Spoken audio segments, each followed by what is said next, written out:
राजनीतिक दलों, जन आंदोलनों, नागरिक संस्थाओं और संगठनों के रिप्रेजेंटेटिव, मीडिया के हमारे साथी भाइयों और बहनों, जैसा कि आप सब जानते हैं कि आज इस कार्यक्रम में राहुल जी को भी शामिल होना था, लेकिन चुनावी दौर पर होने की वजह से उनका पहुंचना संभव नहीं हो पा रहा है।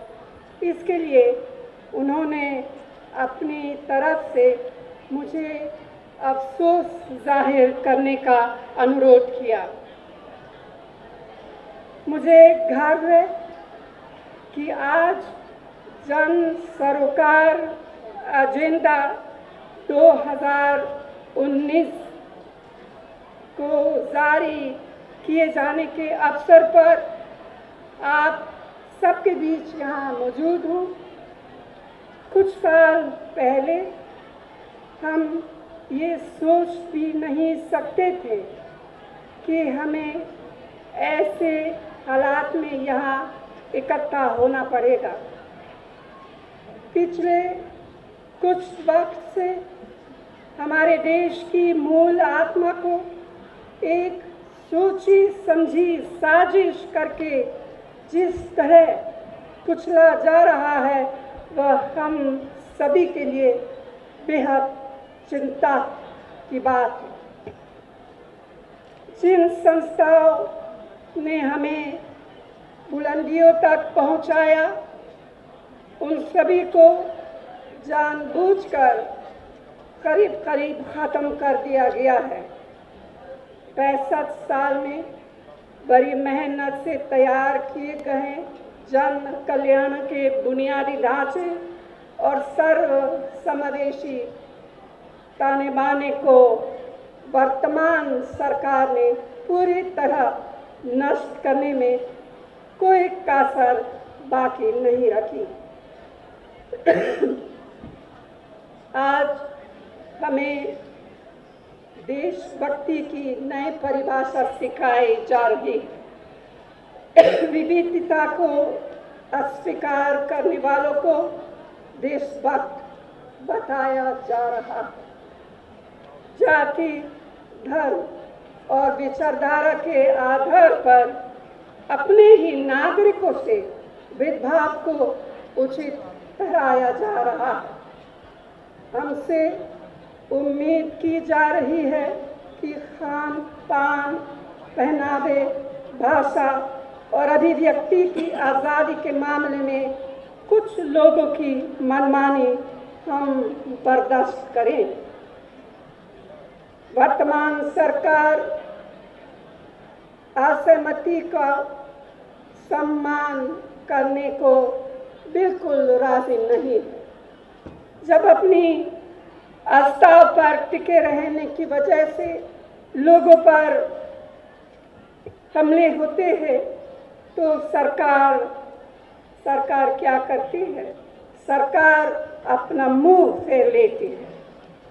कानून का राज लागू करने का अपना बुनियादी फर्ज पूरा करने को यह सरकार तैयार नहीं है। मौजूदा सरकार करोड़ों देशवासियों से तो उनकी जिंदगी बेहतर बनाने की संभावनाएं छीन रही है। ऐसी नीतियां बनाने में लगी है जिनसे उसके चहेते उद्योगपति और बड़े कारोबारी फलते फूलते।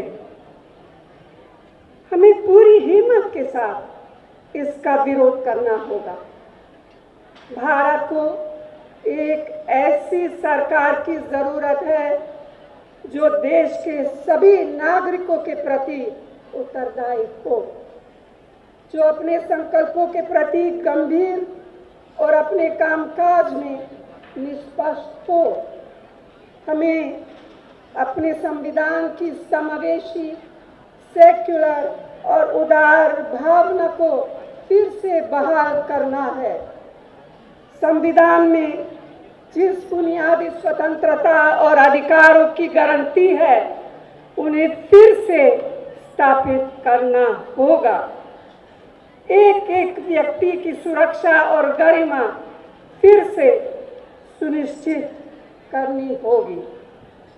हमें उन संवैधानिक मूल्यों को फिर से कायम करना होगा जो हर देशवासी को अपनी राय रखने की आज़ादी देती है, हर भारतीय को बराबरी का हक देते हैं और संसाधनों पर सभी को समान अधिकार देते हैं।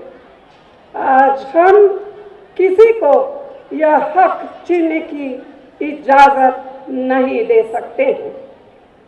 मैं यहाँ कंधे से कंधा मिलाकर आपके साथ इसीलिए खड़ी हूँ कि हम सबके मन में भारत की एक जैसी सोच है। मैं यहाँ इसीलिए आई हूँ कि हमारे आपके बीच एक खास रिश्ता है। जब डॉक्टर मनमोहन सिंह जी के नेतृत्व में हमारी यूपीए सरकार थी, तब सरकार और सिविल सोसाइटी ने मिलकर एक नया प्रयोग किया था, जिसमें राष्ट्रीय सलाहकार परिषद को संस्थागत स्वरूप दिया गया था और हमने सरकार की ताकत और सिविल सोसाइटी के ज़मीनी अनुभवों और उनके कामों को साथ लेकर चलने का तरीका अपनाया और जनता को अधिकार संपन्न करने के कानून बनाए। ये कोई आसान काम नहीं था।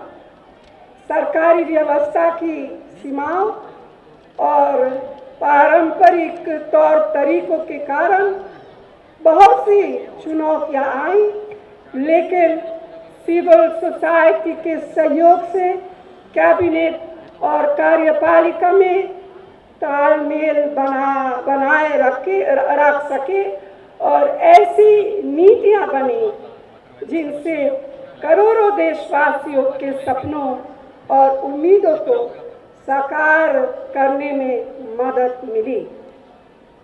ऐसी उपलब्धियों को हासिल करने का हम कोई भी मौका खाली नहीं आने देंगे, जिनसे जन सरोकारों को मजबूती मिलती है। मुझे इसमें कोई संदेह नहीं है कि इन चुनाव के दौरान जो वादे किए जा रहे हैं, सरकार बनने पर उनके अमल पर निगाह रखने के लिए बाकायदा व्यवस्था की जाएगी।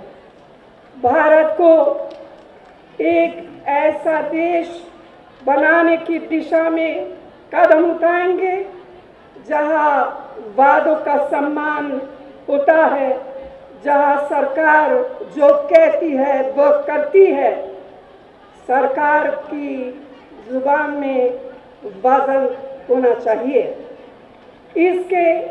इसके शब्दों और इसके कर्मों में फर्क बिल्कुल नहीं होना चाहिए। हमने पहले भी ये करके दिखाया है, हम आगे भी यह करके दिखाएंगे।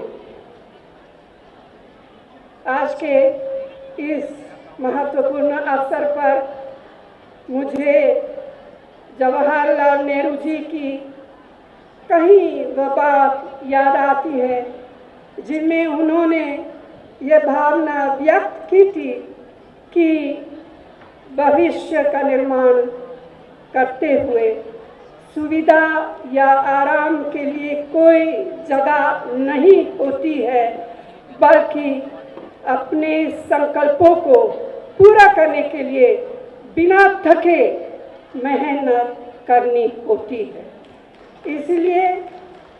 इसलिए मैं आपसे कहती हूँ कि आज जिस संकल्प को अपने मन में लेकर हम यहाँ इकट्ठा है, उसे सच्चाई में तब्दील करने के लिए हमें भी संघर्ष में पीछे नहीं रहना है।